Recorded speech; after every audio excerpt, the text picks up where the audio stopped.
Want help to grow your business? Download BRiN, the world's first business advisor in your pocket. To find out more, visit BRiN.ai or search the App Store today.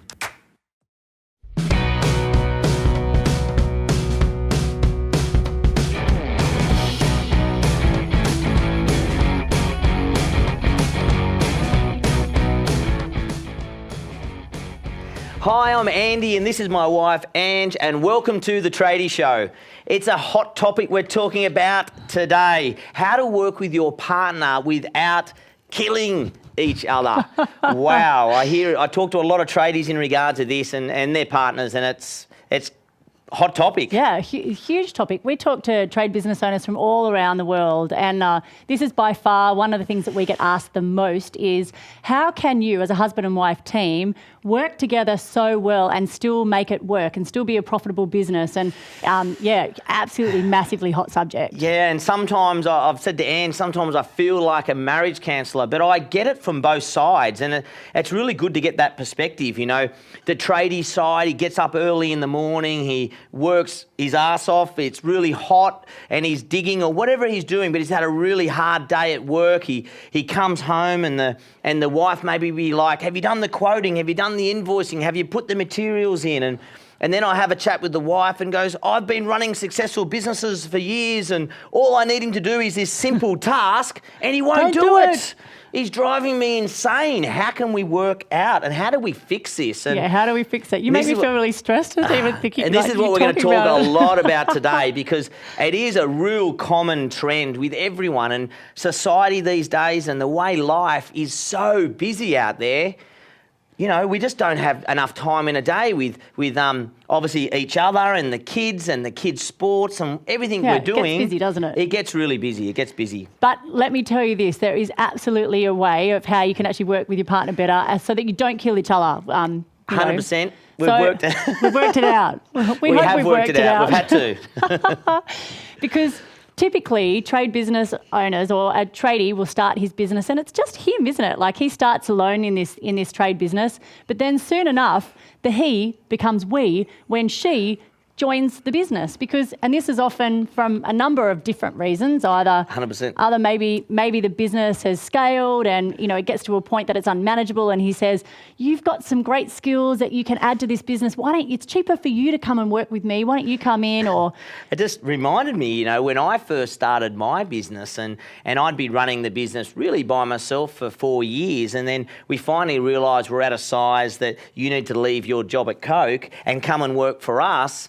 And you were making decisions, and I just wasn't used to that. This was my baby, and you're coming into my neck of the woods, and you're trying to tell a tradie how to run a tradie business. Who do you think you are?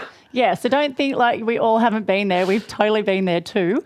I remember talking about that. I remember a time that I'd left my job to come and work with Andy, and because he was a control freak and, did everything himself and he was so used to doing it all, which is fine, I get it. And he got cranky at me because I placed an ad in a local paper that cost about $300 when I'd come from a position where I was managing like a $3 to $5 million budget, and he got cranky at me for placing a $300 ad without his advice or input. And what I wanted. Yeah, we had this huge argument about it. I'm like, hang on. Do you want me in this? Do you want me here or not? Do you want me to help or not? So we've all been there. We've all had, we've got to start somewhere, right? You do. And it's just really about setting the boundaries and knowing the best way to deal with these issues. We all know that it happens, it happens all the time. As we said, we're talking with people all day, every day. And I think really it really comes down, communication is obviously a big key, isn't it, with us, and it makes such a massive difference. Yeah, it's critical. I think the thing that we all need to remember is when we talk about partners, we're talking about a husband and wife, or we're talking about a boyfriend, girlfriend who actually work in a business together, but we'll call it husband and wife. So when you guys first met as a husband and wife, without being involved in the business, you are actually your own entities. You're both individuals. You both have your own ideas, goals, aspirations in life. You're two completely different entities. And you spend probably about 60% or so of time together, like in your normal life, you know, on weekends or whatever, because you actually spend about 40% or so of time at work. So when all of a sudden you had this separation, that your lives were somewhat separate, and you could come home at night time and go, how was your day, hon? And did you have a really good time? And tell me about your day. All of a sudden you've gone from that to, I'm spending almost 100% of my time with my partner, and it totally changes the dynamics. Because let me ask you this. Are you completely the exact type of person when you're at work than when you're at home?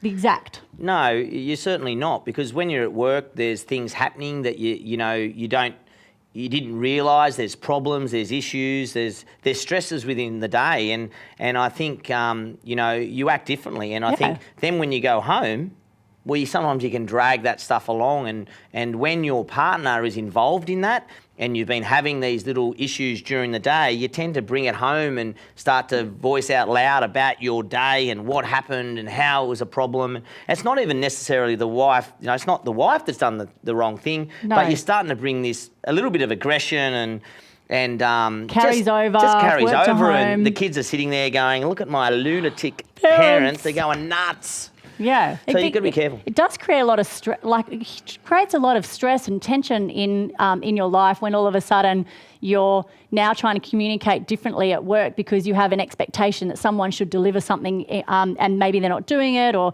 maybe they're just so overwhelmed that things don't get done. And so you come home and you need a line, or, draw a line in the sand. And it's sometimes really hard to do that, to cross over and go, I'm fine, I'm not going to talk to you about what happened today, when in actual fact you just want to say, for God's sake, can you just do that thing that I asked you about? It doesn't always happen, does it? And I know the guy comes home and he goes, I've had a customer ring and we haven't sent that invoice yet, or the guy gets home and the wife's like, well, I've got Mary, we've done that job and we haven't invoiced her in 3 months. She wants to be invoiced. Can you just do that invoice? And, you get those jobs with tradies where you may have 20 or 30 things to do, and the one that's just that hard job, the one that's just a bit awkward, the customer's going to be a bit of a pain in the keep pushing it to the side. And I get it. I get it from the tradie point of view. I really do get it from the wife's point of view. And it's just about trying to find those common boundaries and knowing how to act. And I love to say, and we've been very lucky over the years to, we had our challenges. I think everyone does at the start, but now we work so well together. And I think that's because of what we're going to go through in the next 30 minutes or so. Yeah, for sure.